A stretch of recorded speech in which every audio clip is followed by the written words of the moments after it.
Quería presentar la próxima charla, es acerca de digitalización e industria 4.0. La charla va a estar a cargo de Gustavo Guitera. Gustavo es desarrollador de negocios y respecto de digitalización en Siemens,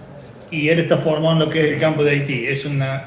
consultor que tiene más de 20 años de experiencia, no solo en lo que es automatización industrial, sino también en lo que son trabajos en entornos industriales, ciberseguridad y telecomunicaciones. Así que bueno, quería darle la bienvenida y bueno, adelante Gustavo. Rápidamente, como para introducir el tema,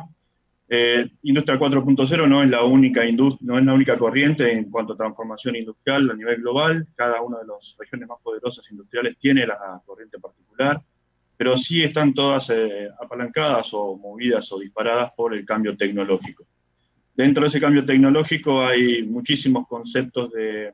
transformación digital que vienen relacionados con la industria. Esa transformación industrial viene desde mucho tiempo atrás, marcando la pauta de los nuevos mecanismos de fabricación, pensando en principio en una automatización, aunque sea mecánica, luego en una parte de la división del trabajo y ya la implementación de la parte eléctrica dentro de los movimientos prácticos, dentro de los motores, grúas, y empezar a eliminar el trabajo más pesado para el ser humano. Pasamos a la revolución 3.0, que decimos que, bueno, que lamentablemente todavía en muchas de nuestras regiones, sobre todo en Latinoamérica, estamos todavía atravesando esta revolución, la tercera, pero aparece, y nosotros decimos que mañana, pero en realidad, como decía un viejo cantante argentino, el futuro ya llegó y hace rato. Industria 4.0 habla de la virtualización, de los gemelos digitales, de la incorporación de la inteligencia artificial, de la comunicación entre máquinas, y eso da movida o motoriza al tema del IoT o el IIoT, el Internet Industrial de las Cosas, donde decimos que hay una interrelación entre los sistemas y los medios físicos, ciberfísicos, e interactúan dentro de una armonía interesante de la orquestación de lo que es la fabricación de la manufactura en cualquier tipo de los niveles y verticales. Decimos que, como decía Colin, los temas de la predicción, de la longevidad, perdón, el ciclo de vida de los materiales o de los productos tiene un ciclo de vida particular, y que en los últimos tiempos se ha visto recortado en muy fuerte por el tema de la innovación y lo que llamamos nosotros la obsolescencia programada. Esa obsolescencia programada no es solamente una cuestión de que el fabricante quiere vender más productos al mismo tiempo, sino que es una adaptación constante a los nuevos requerimientos del mercado. Industria 4.0 viene a reconvertir el tema de la potenciación del usuario con respecto a lo que va a demandar del mercado, y la industria tiende a tratar de masificar lo menos posible y a individualizar mucho más y regionalizar mucho más los productos para tratar de, primero, aprovechar toda la tecnología disponible y tratar de llegar al mercado de manera mucho más rápida. Decimos entonces que los nuevos modelos de negocio, los modelos de negocios tradicionales que veníamos viendo en el pasado, yo siempre hago el mismo escenario, que yo iba a una empresa muy conocida que terminaba con Mundo y vendía música, a comprar discos, y de repente hoy vende electrodomésticos y se ha reconvertido en otra cosa. Lo mismo pasa con las páginas amarillas, o pasa con el tema de los taxis, o pasa con el tema de las librerías. Hay mercados y negocios que rápidamente transforman su potencialidad y su explosión a la masividad mediante medios digitales, sobre todo en una época tan complicada como la que estamos viviendo, donde tenemos aislamiento social, donde tenemos algunas restricciones, y la nueva normalidad no va a ser lo mismo que era la anterior normalidad, si es que uno puede definir qué es una normalidad, ¿verdad? Entonces, cuando hablamos de los paradigmas y la transformación de lo que viene o de dónde venimos, decimos que va a depender mucho también de la implementación, no solamente de la tecnología, como nosotros promovemos desde el punto de vista de Siemens, sino también toda la parte cultural, la renovación de las currículas de las carreras, la nueva generación de puestos de trabajo acordes para poder surtir la materia gris a estas nuevas tecnicaturas, a esta nueva técnica de mercado de manufactura, y empezar a trabajar en esos nuevos modelos. Hoy estamos diciendo que significa ir más rápido al mercado, no significa ir en menosprecio del tiempo de comercialización o la flexibilidad, la calidad, sino que estamos trabajando en el aumento, en tratar de mantener esa integración de todos esos hilos que teníamos antes dentro de las unidades productivas, para trabajar con el criterio de la integración de los datos que generen información, y esa información genere valor para la toma de decisiones de manera mucho más online, mucho más conectada, inclusive en algunos casos con predictivo de analítica o con inteligencia artificial que pueda ayudarnos a predecir el comportamiento de una determinada máquina, un determinado producto o un determinado mercado en una determinada condición. Entonces decimos que la digitalización, que es parte de la industria 4.0, pero no es el todo,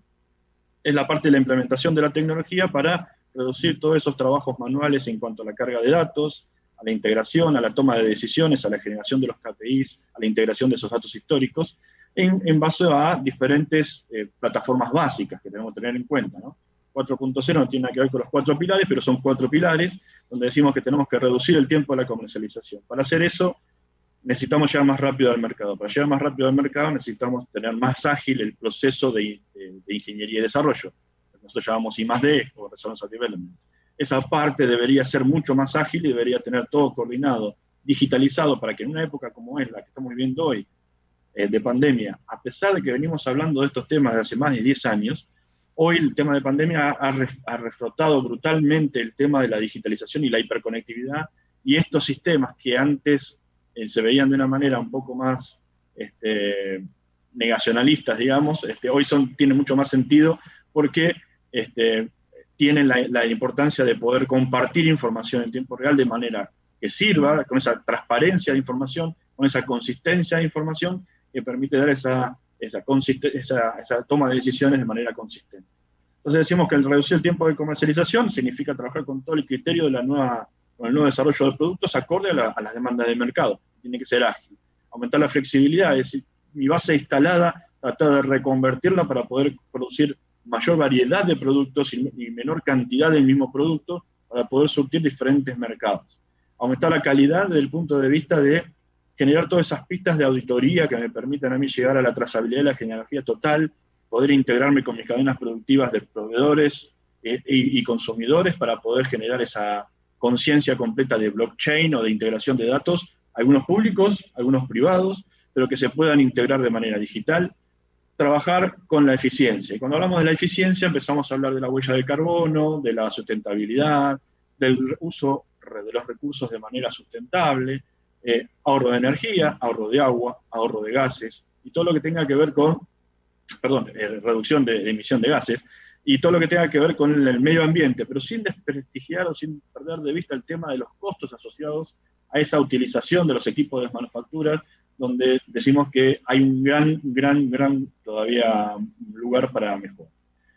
Como todos estamos hablando ya de la industria 3.0 y la industria 4.0, de la integración del mundo físico con el mundo digital o de los sistemas de IT, empezamos a ver que hay diferentes interfaces, y cuando hablamos de esas diferentes interfaces tenemos que hablar de los protocolos que se hablan normalmente en la industria, que no son solamente el protocolo de Ethernet, que es el de cable conector de la computadora, sino que hay diferentes tipos de cables, diferentes tipos de tecnología, se está tendiendo a la transformación, pero todavía queda mucho para transformar, y de esa manera tenemos que trabajar en el criterio de la ciberseguridad, porque esa conexión masiva y online de todos los dispositivos de planta ocasiona que haya que hacer el mantenimiento de todos esos equipos de planta, de mantener esos equipos de planta más obsoletos o desde el punto de vista de ciberseguridad aislados del resto, trabajar con las topologías de las redes, con el tema del awareness de ciberseguridad, y eso no es solamente la parte de la red, sino que es el entrenamiento a la gente, a las personas. Nosotros somos el 85% de los causantes de los problemas de vulnerabilidad de ciberseguridad, por lo cual tenemos que trabajar primero la conciencia de la persona para proteger el entorno donde trabaja, ya sea el ingreso a la parte física de planta, la parte de securización de las redes y la forma en que se implementa la ciberseguridad, ya sea en la implementación de un sistema, en la implementación de un nuevo proceso, y ese proceso inclusive en el administrativo de la forma de compartir información. Entonces decimos que estos son los 5 grandes pilares y la ciberseguridad toma muchísimo más vigor ahora por el tema de la interconectividad. Cuando hablamos de un desarrollo más rápido o eficiente, hablamos de definir productos más rápido. Y cuando hablamos de un producto, uno piensa, bueno, el jugo de naranja. Pero para llegar a un jugo de naranja o para llegar a un envase, a una etiqueta, hay que trabajar con diferentes dominios de datos para poder llegar a tener el proceso de transformación digital de manera 100% digital, el desarrollo de productos 100% digital. Con esto queremos decir que es multidisciplinario, es gradual y tiene muchísimas aristas la definición de un nuevo producto. Todas esas aristas deben y deberían ser contenidas dentro de un entorno digital que permite la interacción colaborativa entre diferentes actores, inclusive los proveedores y los clientes o las campañas de marketing que atienden a este producto. Sin perder de vista que hay cambios regulatorios, que hay diferentes países con diferentes normas, y uno cuando tiene que exportar ese producto, tiene que exportarlo de acuerdo a la legislación vigente de ese país. Entonces hablamos de la explosión de la cantidad de recetas o de especificaciones de producto que uno tiene que manejar en el día de hoy. Y ni hablar de cuando hacemos lotes mínimos. Hay algunas referencias particulares que hablan de lotes mínimos de una pintura particular y hasta un pallet, cuando antes se pensaban en decalitros, decalitros o toneladas de pintura mínimas para un lote productivo maniable o que sea rentable. Hoy el día esto está cambiando y la distribución de este tipo de fabricación, no solamente aditiva para el tema de repuestos o partes en 3D, o comida, inclusive impresión 3D, o bebida, pequeñas máquinas fermentadoras de cerveza, o blendering de mezcla de cereales con respecto a la última milla. Antes nosotros comprábamos una bolsa de cereales que venía 100% configurada desde la planta. Hoy en día eso se está viendo en que vienen los cereales a granel y el usuario pone su bolsa reutilizable para poder hacer el blending eligiendo de una pantalla y genera ese producto en punta de la punta de consumo, no en la parte productiva. Entonces decimos que hay muchísimos desafíos donde la iniciativa de toda la sincronización de esta información viene del lado del usuario y cambia el modelo de paradigma de la base instalada. Por eso decimos que tanto las pymes como las organizaciones más pequeñas tienen muchísimo más potencial de cambio y de cooptar mercado que las grandes, que tienen una cultura más de producción a escala y grandes infraestructuras. Entonces decimos que básicamente el entorno del 4.0 habla de la individualización de la producción o del servicio del producto que uno quiere poner en el mercado, diversidad en cuanto a la adopción de estos nuevos requerimientos, requieren innovación porque cada vez estamos trabajando con más tecnología para poder llegar más rápido al mercado, y también eso significa que tenemos que cambiar el paradigma de la gran base instalada, cuanto más grande es mi planta, más mercado puedo cubrir, a individualizar y cubrir con un producto más de nicho en una zona donde el producto ese es más requerido. Entonces trabajar inclusive cambia el paradigma de la distribución y la logística que estaba asociada fuera de las grandes centros industriales, ¿no? Esto habla entonces de descentralizar un poco la base instalada industrial a trabajar en un modo más colaborativo y totalmente flexible. Entonces decimos nosotros que para poder trabajar en ese sentido y para poder buscar un nuevo proceso, una nueva planta que se adecúe a la nueva necesidad del mercado, necesitamos trabajar con el ensayo, la prueba y el error, o el trabajo completo de lo que nosotros llamamos la BDGAM, que es las buenas prácticas de la manufactura automatizada, que nos define que hay ciertos criterios que tenemos que tener en cuenta a la hora de definir un producto, o un proceso, o una máquina que voy a lanzar, o voy a fabricar, o voy a implementar en el proceso productivo. Eso lleva mucho tiempo, lleva muchos recursos, hay un desgaste muy grande de recursos en cuanto a la elaboración de un nuevo producto y las pruebas en planta, en la elaboración de un nuevo layout del equipo, en la transformación de la capacidad instalada del equipo. Y entonces decimos que nosotros tenemos una gran herramienta o una gran posibilidad de trabajar con los criterios de digitalización y permitiendo generarnos a lo que nosotros llamamos el gemelo digital. Ese gemelo digital no es ni más ni menos que es una representación digital real del proceso que nos permite, a ciencia cierta, empezar a trabajar con el criterio de simulación basado en condición y conectado con la especificación que veíamos de ese producto que quiero fabricar, en un modelo que me permita generar y simular ese entorno, el consumo de energía, los desgastes. ¿Qué pasa si ese producto, el jugo, el polvo y el agua lo mezclo con 2 paletas o 3 paletas, como estamos viendo aquí en la imagen? ¿O qué pasa con un grano de una semilla en la zona núcleo que tengo que clasificar por el tamaño para poder gradearlo de manera diferente? ¿Qué pasa cuando tengo una mezcla de un aceite particular con un emulsionante y cómo es ese vortex que se genera internamente con una paleta de esta definición o este diseño? ¿Con qué velocidad lo tengo que hacer? ¿O qué pasa cuando tengo que hacer una extrusión para un ensayo de un producto plástico para un autopartista? Bueno, todas esas simulaciones que antes se hacían con modelos simulados donde eran data driven, nosotros llamamos dirigidos o guiados por datos, donde datos entraban, datos salían, y el modelo era un modelo que era fijo. Hoy nosotros tenemos la posibilidad de abrirlo en 2 grandes familias. Los modelos analíticos o de simulación basados en ciencia, que tienen un modelo exotérmico, un modelo de homogeneización, un modelo de cambio de calor, un modelo de mezcla, de mixing, y los modelos que son data-driven, donde uno puede jugar con la información que tiene y generar el modelo en base a los datos que obtiene del proceso. Todo esto es gracias a que tenemos digital, como vemos a la derecha, la especificación del producto con sus fórmulas y sus límites, a la izquierda la simulación de ese proceso, y por debajo inclusive podría haber un sistema de automatización que coordine todas esas acciones para alargar, por ejemplo, las fases de mezcla, las fases de amasado, las fases de sorting, y trabajar con el criterio de los 3 gemelos digitales, ¿no? La parte de producto, la parte de proceso y la parte de la performance.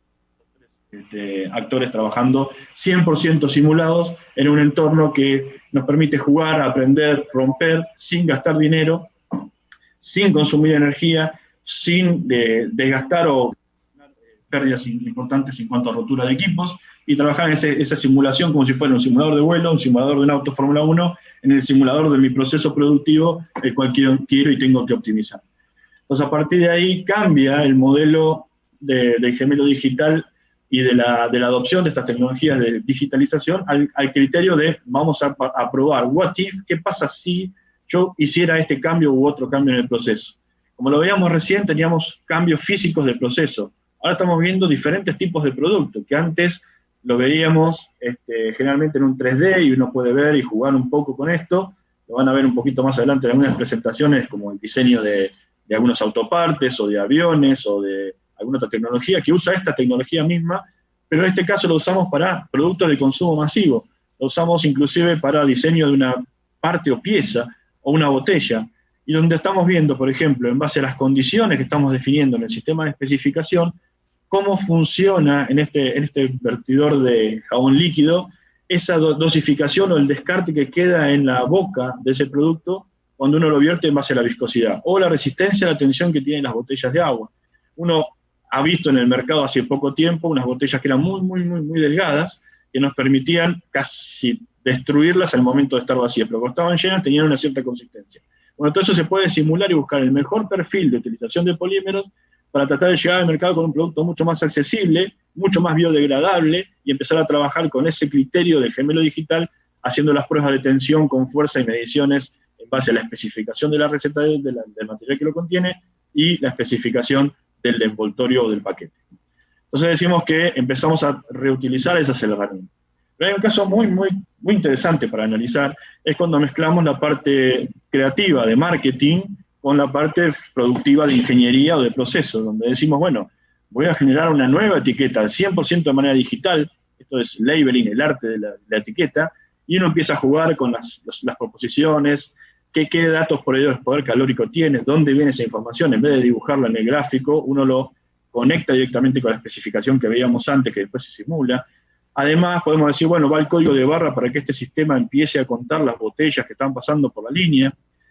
Y a veces, lo que pasaba, o lo que sigue pasando en algunas industrias que no tienen esta integración entre la especificación y la producción, es que mi gemelo digital, que vemos a la derecha, me va a permitir a mí hacer una corrida de fabricación de ese producto nuevo en un modelo real de la planta, 100% simulado, con velocidades normales, con consumo de energía, con adiciones de materiales, con horas hombre,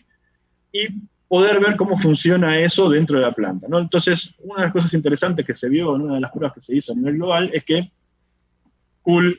la etiqueta tenía el código de barra Data Matrix muy bonito, puesto en la parte superior de la etiqueta porque el arte le combinaba mejor al diseñador. Cuando lo pusieron en la planta y empezaron a ver que no se pasaban botellas y las botellas no se contaban, se dieron cuenta que la ingeniería tenía el lector de código de barras debajo, en la línea de base, y no en la parte superior, con lo cual esas etiquetas se dejaban de leer y los productos salían rechazados porque faltaba la identificación del producto. Imagínense si eso va a la planta productiva y se invierten miles, o sea, no miles, pero miles de kilos o toneladas en producto de film, de etiquetas, que va a ser utilizado en la planta productiva, y la planta productiva no puede responder a ese uso de esa herramienta, estamos desglasando todo ese material, perdiendo tiempo y tratando de recuperar esos tiempos en alguna manera para poder llevar el producto al mercado. Esas son las interacciones que hay entre los diferentes hilos, entre los diferentes hilos de información que tenemos dentro de una compañía de producción hoy en manufactura. Pero esto está a todo nivel, no solamente son para las pequeñas, sino que también son para las grandes, ¿no? Entonces, cuanto más grande la compañía, peor es la dimensión del problema. Luego pasamos a el modelado de la planta, digamos, ¿no? Tenemos el gemelo digital de la ingeniería. Cuando hablamos de ingeniería digital, hablamos de esa ingeniería que a veces vemos en planos, todavía en carpetas grabadas en alguna estantería, vemos que hay mucha información que no está digital. Y cuando hablamos de digital, ahí tenemos dos familias. Hablamos de familias digitadas, ¿sí? Que significa que tenemos los valores en dígitos binarios puestos en un disco rígido como documento,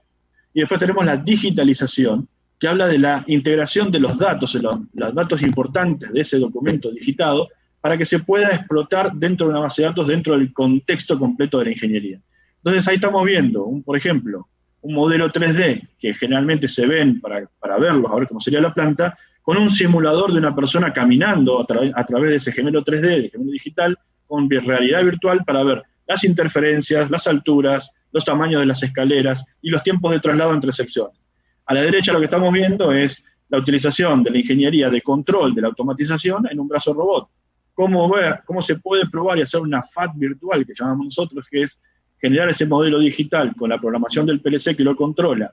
de manera digital para poder asegurar que ese comisionamiento o esa entrada de servicio del equipo está cero libre de bugs. ¿Y qué pasa con el safety? Hablamos de una persona que abre una puerta y el robot debe detenerse. ¿Cómo probamos todo eso sin ir a campo, sin correr riesgo físico de que eso pueda funcionar mal o se haya olvidado el programador o la persona de automatización de agregar o quitar algún lazo de control? Entonces decimos que hay un gemelo digital para cada parte de la evolución del proceso, llegando al final en la parte de la ejecución de la producción. Entonces uno puede hacer el seguimiento de la velocidad de las máquinas, del estado de las máquinas, y de la optimización y la programación de las líneas de fabricación, buscando el mejor modelo completo de optimización de los recursos, teniendo en cuenta la cantidad de personal que tengo en la planta, teniendo en cuenta las materias primas que tengo en la planta, teniendo en cuenta los semi-elaborados, teniendo en cuenta el mercado, y teniendo en cuenta inclusive lo que viene ahora en continuo de pandemia, es el budget de fabricación. ¿Cuánto es mi límite de operación para poder trabajar con una dotación mínima por el tema de aislamiento social? Entonces empezar a jugar con todas esas variables y de que esa manera automáticamente el sistema devuelva qué hay que hacer, en qué máquina, en qué momento para garantizar el cumplimiento de las fechas y poder tener retroalimentación del sistema de piso de planta, como vemos a la derecha, en cuanto haya algún desvío para que el sistema vuelva a replanificar y a optimizar en base a las condiciones reales. Hablamos de mucha información, mucha interacción, y para cada uno de estos hay proyectos y productos de Siemens para atender esa necesidad. Ahora, esto parece ciencia ficción, pero en realidad hay muchas de estas cosas que ya se están implementando. Cuando hablamos de IoT, todo el mundo sabe que IoT puede conectarme a una heladera, yo tengo conectadas las luces de mi casa, puedo prender y apagar las cosas de manera remota desde el celular, pero también está para la parte industrial, donde uno puede hacer el monitoreo de condición de los equipos, el monitoreo de condición de una válvula, el monitoreo de condición de una máquina de herramienta, un CNC, y empezar a trabajar con esa, primero, estratificación y historización de los datos, y segundo, la interpretación y la generación de valor a través de la integración de los datos de diferentes hilos y conectar el sistema de mantenimiento con el sistema de OEE, con el sistema de producción, y empezar a trabajar con un criterio mucho más amplio de explotación de datos que el de silo particularmente para un OEE, una mejora continua. Entonces hablamos de que este tipo de cosas necesitan una consultoría, necesitan un aporte, necesitan generar un plan de transformación, que no es lo mismo que un proyecto, y eso va de la mano con lo que decía Connie hace un rato. Esto no es la implementación de tecnología, sino en la forma que se implementa y la tecnología necesaria para cubrir un objetivo. Y ahí es donde entran nuestros servicios de digitalización, tanto de madurez como de generación de plan de transformación digital, y recientemente, apalancado inclusive con algunos organismos públicos y privados, la UIA, INTI, la Secretaría de Pymes también a nivel nacional, estamos sacando nuestro modelo de manufactura o digitalización industrial para pymes, donde tenemos todos estos sistemas que generalmente lo tienen las grandes empresas porque tienen la capacidad de inversión, a modo de suscripción tipo software as a service disponible para las empresas pymes, medianas y pequeñas, que tengan necesidad de implementar tecnología y que puedan pagar por el uso simplemente de esa tecnología, quedándose con todo el conocimiento de el propio ensayo dentro de esas tecnologías que están disponibles desde hace un tiempo hacia atrás, y que tengamos nosotros la posibilidad de ayudarlos y acercar esa tecnología masivamente a toda la industria nacional, principalmente. Básicamente, entonces, para ir cerrando, decimos que tenemos tres grandes grupos de trabajo donde hay que trabajar con consultoría, pero hablamos de un criterio completo, que es el departamento que yo estoy liderando ahora, que se llama Digital Enterprise. Ese Digital Enterprise habla de la conexión de los equipos de planta con el Total Automation, ahí vamos, con el Total Integrated Automation, donde tenemos toda la parte de integración de piso de planta para tomar esos datos de manera en tiempo real y llegar a suministrar la información necesaria para la toma de decisiones en la gestión de producción o Manufacturing Operation Management, donde tenemos toda la gestión del ciclo de vida de las órdenes de fabricación, la genealogía y toda la integración de los datos en forma automática.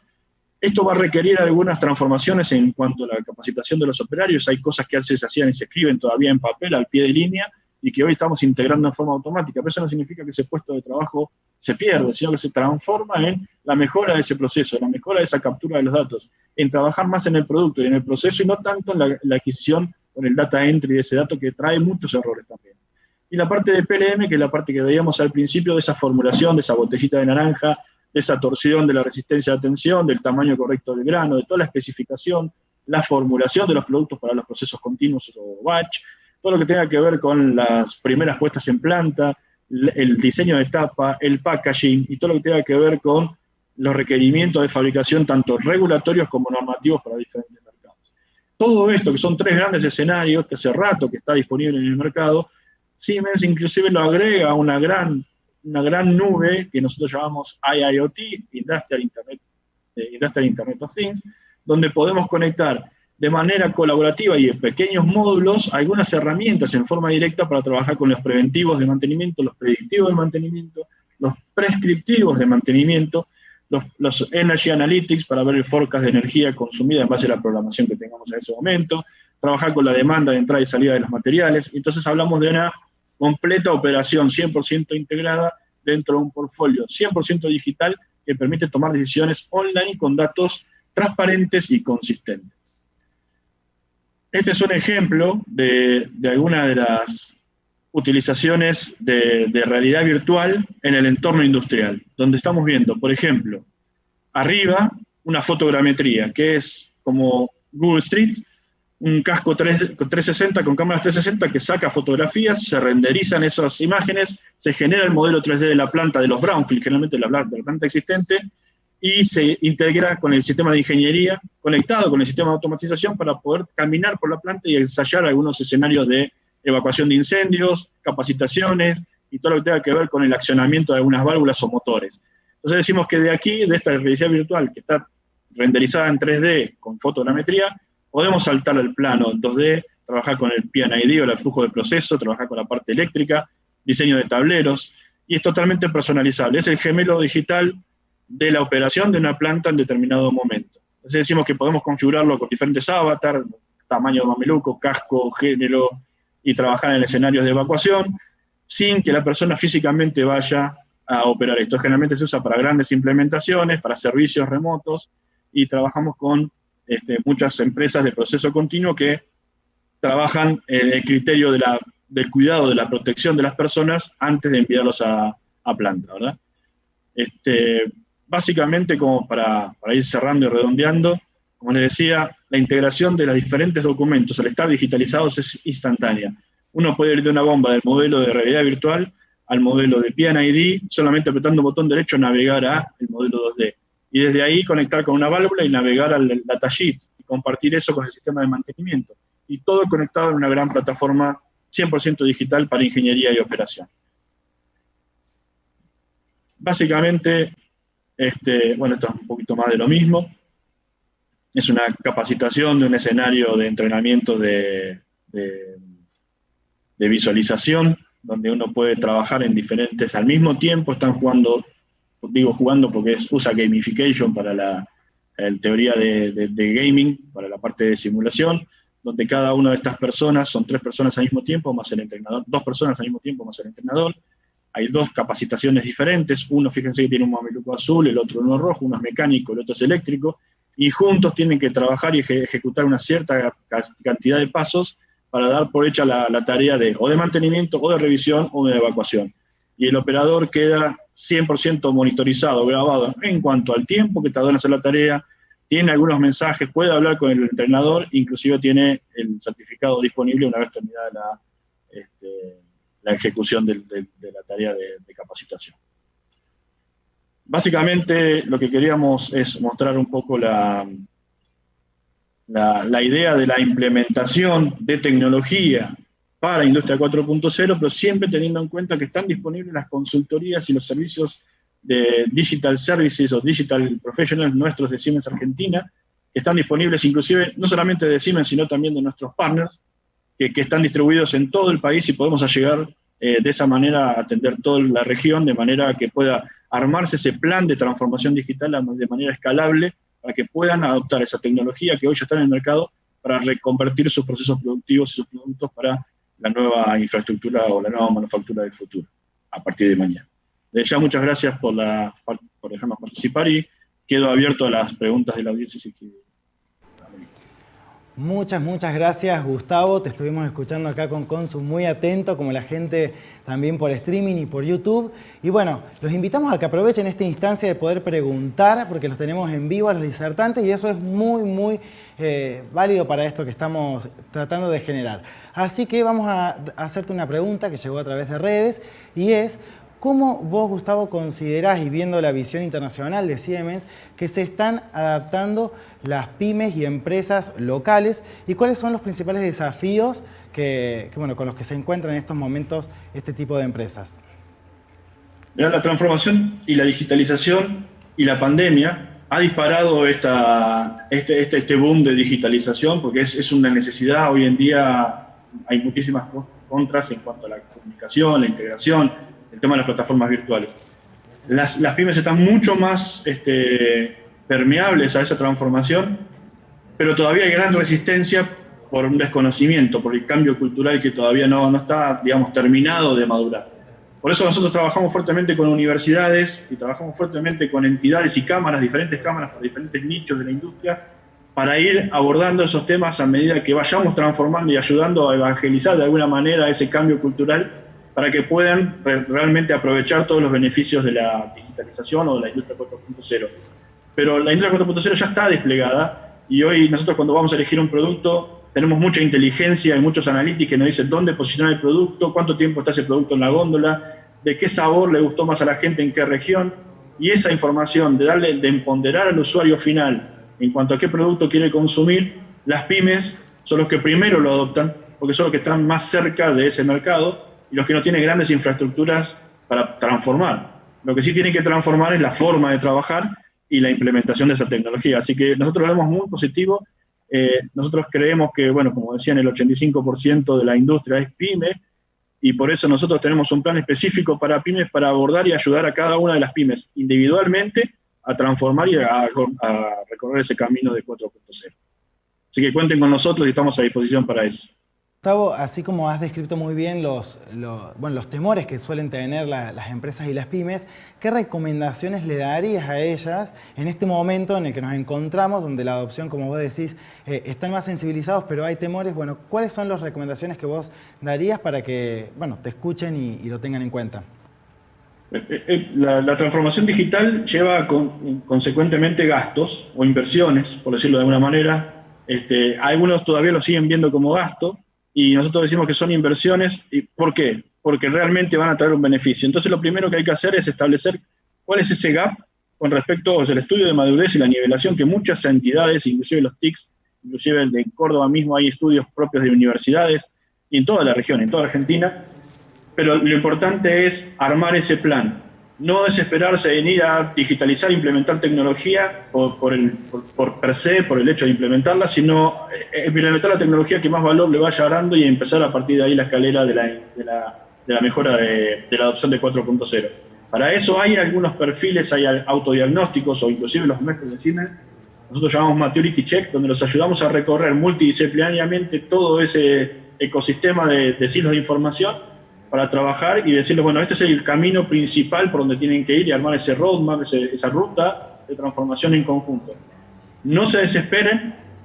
es como comerse un elefante, hay que comérselo en rodajas o en fetas, porque si no uno termina atacado en el segundo bocado. Entonces la idea sería empezar a trabajar en la consistencia de ese plan de transformación digital, apoyado con universidades, apoyado con Solution Partner, con empresas de transformación digital, con los TICs, y darle la vuelta de la experiencia y los retornos que tiene la implementación en base a clase mundial, digamos, ¿no? Aprovechar esa experiencia de una empresa como Siemens, que puede traerle algunos de esos beneficios, algunas de esas referencias, como para poder discutirlas y ver por dónde ir y por dónde empezar.